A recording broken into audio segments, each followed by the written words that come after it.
এই মুহূর্তে মহারাজ প্রদ্যোৎ কিশোর দেববর্মনের একটি বক্তব্য সারা রাজ্যে আলোচনা সমালোচনা চলছে। একদিকে বাংলাদেশের ছাত্র আন্দোলনে প্রধানমন্ত্রী শেখ হাসিনার দেশ ত্যাগ এবং অন্যদিকে ভারতের সমস্ত বাংলাদেশের সঙ্গে সীমানাগুলো সিল করা হয়েছে। সেই জায়গায় দাঁড়িয়ে মহারাজ প্রদ্যোৎ কিশোর দেববর্মনের রাজ্য ভাগ ত্রিপুরা ল্যান্ডের দাবি নিয়ে আবারও সারা রাজ্য জুড়ে এই মুহূর্তে আলোচনা এবং সমালোচনা চলছে। মহারাজ প্রদ্যোৎ কিশোরের এই ত্রিপুরা ল্যান্ডের দাবি কিংবা ত্রিপুরা ভাগের দাবিকে কেন্দ্র করে, যেখানে সারা রাজ্যের মানুষ উদ্বিগ্ন এবং বাংলাদেশের পরিস্থিতি নিয়ে ভারতীয়রা বাংলাদেশে আটকে রয়েছে তাদেরকে ফিরিয়ে আনা এবং সমস্ত সীমান্ত সিল করে দেওয়া এবং নিরাপত্তা ব্যবস্থা এবং বাংলাদেশে হিন্দুরা নির্যাতিত আক্রান্ত, এই নিয়ে মহারাজ প্রদ্যোৎ কিশোর দেববর্মন একটি গুরুত্বপূর্ণ পোস্ট করেছেন।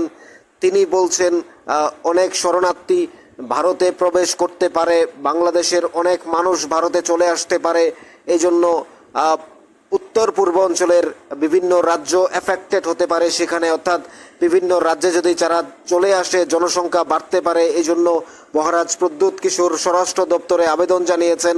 তিনি টুইটে বিশেষ গুরুত্বপূর্ণ কথা বলেছেন। অন্যদিকে পশ্চিমবঙ্গের বিরোধী দলনেতা শুভেন্দু অধিকারী তিনি বলছেন 1 কোটি বাংলাদেশের হিন্দুকে ভারতে শরণার্থী হিসাবে তাদেরকে স্থান দেওয়া হবে। এই নিয়ে স্বরাষ্ট্রমন্ত্রীর সঙ্গে কথা বলেছেন। অর্থাৎ সেই জায়গায় দাঁড়িয়ে এই দুটো বক্তব্য অত্যন্ত গুরুত্বপূর্ণ হয়ে উঠেছে। একদিকে মহারাজ প্রদ্যোৎ কিশোর দেববর্মনের ত্রিপুরা ভাগ গ্রেটার ত্রিপুরা ল্যান্ড, অন্যদিকে বাংলাদেশের এই পরিস্থিতি, অন্যদিকে শরণার্থীদের ভারতে ফিরিয়ে আনা অর্থাৎ বাংলাদেশের হিন্দুদের ভারতে স্থান দেওয়া। অন্যদিকে মহারাজ প্রদ্যোৎ কিশোর বলছেন বাংলাদেশে যেভাবে হিন্দুদের উপর আক্রান্ত হচ্ছে সেই নিয়ে ভারতের বিভিন্ন রাজ্যে কিংবা নর্থ ইস্টের রাজ্যগুলোতে আসতে পারে সীমান্ত দিয়ে, সে নিয়ে নজর রাখার কথা বলছেন। অর্থাৎ এই ঘটনাগুলো যখন উঠে আসছে, এই ঘটনাগুলো নিয়ে যখন আলোচনা চলছে, মহারাজ প্রদ্যোৎ কিশোরের এই বক্তব্যে আরও বেশ কিছু বক্তব্য উঠে এসেছে রাজনৈতিক মহলে। এই নিয়ে আলোচনা সমালোচনা চলছে আমরা যতদূর দেখছি। অর্থাৎ কোথাও বলা হচ্ছে জনজাতিদের আবেগকে কাজে লাগানো হচ্ছে, অন্যদিকে বলা হচ্ছে এই পরিস্থিতিতে কি করে ত্রিপুরা ভাগের ডাক দেন মহারাজ প্রদ্যোৎ কিশোর। অর্থাৎ আমাদের যে খবর পৌঁছে দেওয়ার দায়িত্ব আমরা আপনাদের কাছে পৌঁছে দিলাম। মহারাজ প্রদ্যোৎ কিশোর দেববর্মন স্বরাষ্ট্রমন্ত্রীর সঙ্গে কথা বলেছেন। তিনি বলেছেন তিনি রাজ্যের যে পরিস্থিতি রয়েছে, একদিকে যেমন আমাদের রাজ্যের সীমান্তগুলো সিল করে দেওয়া হয়েছে। গতকাল রাজ্যের মাননীয় মুখ্যমন্ত্রী প্রফেসর ডক্টর মানিক সাহ বলেছেন, তিনি স্বরাষ্ট্র দপ্তরে যোগাযোগ করেছেন, দেশের শীর্ষ আধিকারিকদের সঙ্গে কথা বলছেন। কথা বলে আর কেউ ত্রিপুরা থেকে বাংলাদেশে যেতে পারবে না, বাংলাদেশ থেকে কেউ আসতে পারবে না, এরকম সিল করে দেওয়া হয়েছে এবং সীমান্তে নিরাপত্তা জোরদার করা হয়েছে। এই নিয়ে মহারাজ প্রদ্যোৎ কিশোর বলছেন, তার এক্স হ্যান্ডেলে, তার টুইটার হ্যান্ডেলে তিনি জানিয়েছেন যে শরণার্থীরা বাংলাদেশে যেভাবে উচ্ছৃঙ্খল পরিবেশ চলছে, বাংলাদেশে যেভাবে বাংলাদেশের প্রাক্তন প্রধানমন্ত্রী শেখ হাসিনাকে দেশ ত্যাগ করতে বাধ্য করেছে, পদত্যাগ করতে বাধ্য করেছে, যেভাবে সংখ্যালঘুদের উপর নিপীড়ন অত্যাচার আক্রমণ চালাচ্ছে, তারা যেই কোনো মুহূর্তে ভারতের বিভিন্ন সীমান্ত দিয়ে আসতে পারে। এবং অন্যদিকে জনজাতিদের নিরাপত্তা ব্যবস্থা জোরদার করা, রাজ্যের সীমান্ত এলাকাগুলো আরও জোরদার করা নিরাপত্তা ব্যবস্থা এবং জনজাতিদের উপর বিশ্বাস রাখা, ভরসা রাখার কথা বলছেন মহারাজ প্রদ্যোৎ কিশোর। তার এক্স হ্যান্ডেলে, টুইটার হ্যান্ডেলে তিনি বলছেন তিনি স্বরাষ্ট্রমন্ত্রীর সঙ্গেও কথা বলেছেন এই নিয়ে। এবং অন্যদিকে দেখা যাচ্ছে পশ্চিমবঙ্গের বিরোধী দলনেতা বিজেপির এমপি তিনি শুভেন্দু অধিকারী মহোদয়, তিনি বলছেন 1 কোটি শরণার্থীকে ভারতবর্ষের স্থান দেওয়া হবে, তাদের আসার সুযোগ রয়েছে, তারা আসলে তাদেরকে রিফিউজি হিসাবে তাদেরকে গ্রহণ করা হবে, স্থান দেওয়া হবে। এই দুটো বক্তব্য রাজ্য রাজনীতিতে অত্যন্ত গুরুত্বপূর্ণ হয়ে উঠেছে। একদিকে আলোচনা, একদিকে সমালোচনা চলছে। অর্থাৎ মহারাজ প্রদ্যোৎ কিশোর রাজ্যভাগের কথা বলছেন, এই মুহূর্তে দাঁড়িয়ে ত্রিপুরা ল্যান্ডের কথা বলছেন। অর্থাৎ সেই জায়গায় দাঁড়িয়ে রাজনৈতিক মহলে আলোচনা চলছে। মহারাজ প্রদ্যোৎ কিশোর যখনই বাংলাদেশের পরিস্থিতি নিয়ে রাজ্য চিন্তিত রয়েছে, বাংলাদেশের হিন্দুদের নিয়ে চিন্তিত রয়েছে, যেখানে বাংলাদেশের প্রাক্তন প্রধানমন্ত্রী জননেত্রী শেখ হাসিনা বঙ্গবন্ধু কন্যা তিনি ভারতে অবস্থান করছেন। অন্যদিকে জানা যাচ্ছে আগামী 48 ঘন্টার মধ্যে বাংলাদেশের মাননীয় প্রধানমন্ত্রী ভারত ছাড়তে পারেন। ওই জায়গায় দাঁড়িয়ে বিভিন্ন ভারতের সঙ্গে প্রায়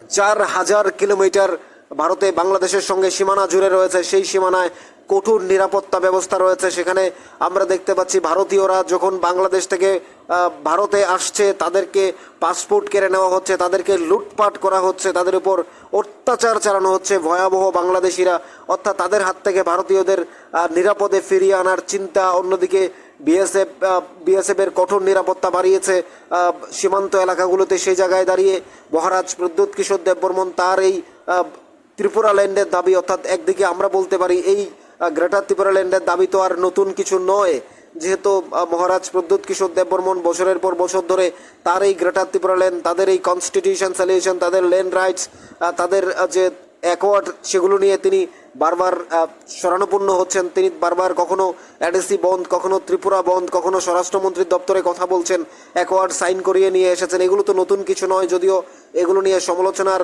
বন্যা বইছে সারা রাজ্য জুড়ে। সোশ্যাল মিডিয়াতে আমরা দেখছি সেই বিষয়গুলো। অর্থাৎ এক কথায় বলা যাচ্ছে যে মহারাজ প্রদ্যোৎ কিশোর দেববর্মন যে টুইট করেছেন, যে বক্তব্য তিনি দিয়েছেন, যে ত্রিপুরা রাজ্যের বিভিন্ন সীমান্ত দিয়ে বাংলাদেশি অনুপ্রবেশ করতে পারে, অর্থাৎ সেই জায়গায় দাঁড়িয়ে নিরাপত্তা ব্যবস্থা জোরদার করা এবং রাজ্যের জনজাতিদের যে নিরাপত্তা ব্যবস্থা জোরদার করা এবং জনজাতিদের উপর বিশ্বাস করা, ভরসা করার কথা বলেছেন। রাজ্যের পরিস্থিতি যেন কোনোভাবেই খারাপ দিকে না যায় সেদিকে লক্ষ্য রাখার জন্য স্বরাষ্ট্র দপ্তরের সঙ্গে কথা বলেছেন তিনি, এবং সেটা অত্যন্ত গুরুত্বপূর্ণ মহারাজ প্রদ্যোতের এই বক্তব্য। কারণ রাজ্যের পরিস্থিতি, রাজ্যের নিরাপত্তা ব্যবস্থা জোরদার করা এবং রাজ্যের পরিস্থিতির দিকে নজর রাখা, কন্ট্রোলিং ব্যবস্থা ঠিকঠাক রাখা, এগুলো মহারাজ প্রদ্যোতের অত্যন্ত দায়িত্বশীলতার পরিচয় দিয়েছেন তিনি। কিন্তু অন্যদিকে তিনি যে বলছেন নর্থ ইস্টের বিভিন্ন রাজ্যের বিভিন্ন সীমানা দিয়ে বাংলাদেশি শরণার্থীরা প্রবেশ করতে পারে, বাংলাদেশের থেকে অনুপ্রবেশ করতে পারে, সেদিকে নজর রাখার কথা বলছেন। অর্থাৎ দেশের জনসংখ্যা বাড়তে বাড়তে কোথায় চলে গেছে, আরও যেন না বাড়ে, কিন্তু রাজ্যের যে আমাদের রাজ্যে 40 লক্ষ ত্রিপুরাবাসী, সেখানে যেন অন্যরা না এসে যেন এখানে আবার প্রবেশ না করে সেদিকে লক্ষ্য রাখার কথা বলছেন। কারণ এটা একটা আভ্যন্তরীণ, আমাদের দেশের আভ্যন্তরীণ বিষয় নয়, যেহেতু একটা ইন্টারন্যাশনাল বিষয় রয়েছে বাংলাদেশের পরিস্থিতি। যেহেতু বাংলাদেশের মাননীয় প্রধানমন্ত্রী শেখ হাসিনা আমাদের দেশে অবস্থান করছেন তিনি, অর্থাৎ সেই জায়গায় বলা যায় যে মহারাজ প্রদ্যোতের এই বক্তব্য অত্যন্ত গুরুত্বপূর্ণ। আবার দেখা যাচ্ছে যে মাননীয় শুভেন্দু অধিকারী, বিরোধী দলনেতা বিজেপির, তিনি বলছেন যে 1 কোটি শরণার্থীকে আশ্রয় দেওয়ার কথা বলছেন স্বরাষ্ট্রমন্ত্রীর সঙ্গে। এই দুটো বক্তব্য নিয়ে এবং মহারাজ প্রদ্যোতের ত্রিপুরা ভাগের দাবিটাকে নিয়ে অত্যন্ত জোরালোভাবে সমালোচনা এবং আলোচনা চলছে সারা রাজ্য জুড়ে। সারা প্রত্যেকটা জায়গায় মহারাজ প্রদ্যোৎ যখন কথা বলেন, মুখ খোলেন, তখনই দেখা যায় সমস্ত বিষয় নিয়ে আলোচনার চেয়েও বেশি সমালোচনা হয়। সেটা কেন হয়, কি কারণে হয়, যারা সমালোচনা করেন, যারা আলোচনা করেন তারা নিশ্চয়ই, যারা সমালোচনা করেন তাদের প্রতি সম্মান রেখেও বলছে, এবং যারা আলোচনা করেন তাদের প্রতি সম্মান রেখেই বলছে, তারা নিশ্চয়ই বুঝে শুনেই করেন। কোনটা ভালো কোনটা খারাপ সেটা দেখার দায়িত্ব আমাদের নয়, সেটা হচ্ছে জনগণের দায়িত্ব। জনগণ কোনটাকে এক্সপেক্ট করবে, কোনটাকে রিজেক্টেড করবে, সেটা জনগণের উপর নির্ভর। জনগণ যেটা চাইবে সেটাই হবে। অর্থাৎ একদিকে শুভেন্দু অধিকারীর শরণার্থীকে আশ্রয় দেওয়ার বক্তব্য, অন্যদিকে মহারাজ প্রদ্যোতের অনুপ্রবেশ বন্ধ করার যে নিরাপত্তা ব্যবস্থা জোরদার করার কথা এবং ত্রিপুরা ভাগের দাবি, এইগুলোকে কেন্দ্র করে রাজ্য রাজনীতিতে হয়ে উঠেছে তোলপাড়।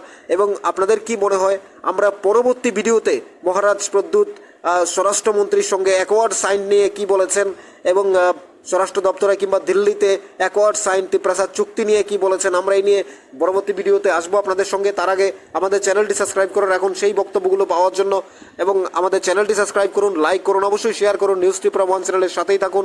মহারাজ প্রদ্যোতের এই বক্তব্য, ত্রিপুরা ল্যান্ডের দাবি অর্থাৎ ত্রিপুরা ভাগের দাবি, বাংলাদেশের এই পরিস্থিতি যখন চলছে সারা ভারতবর্ষ জুড়ে, যখন চিন্তিত ভারতবাসী, বাংলাদেশের সংখ্যালঘুদের উপর অত্যাচার নিয়ে চিন্তিত, একদিকে বাংলাদেশের জননেত্রী প্রাক্তন প্রধানমন্ত্রী শেখ হাসিনা অবস্থান করছে ভারতে, তিনি বিভিন্ন দেশে যাওয়ার রাজনৈতিক নিরাপত্তা চাইছেন, রাজনৈতিকভাবে তাকে আশ্রয়ের সুযোগ চাইছেন তিনি। ব্রিটেন তাকে সুযোগ দেয়নি এবং আমেরিকা তার ভিসা রিজেক্টেড করেছে। এই নিয়ে আপনাদের মতামত জানাতে পারেন কমেন্টস বক্সে। থাকুন নিউজ ত্রিপুরা 1 চ্যানেলের সাথে।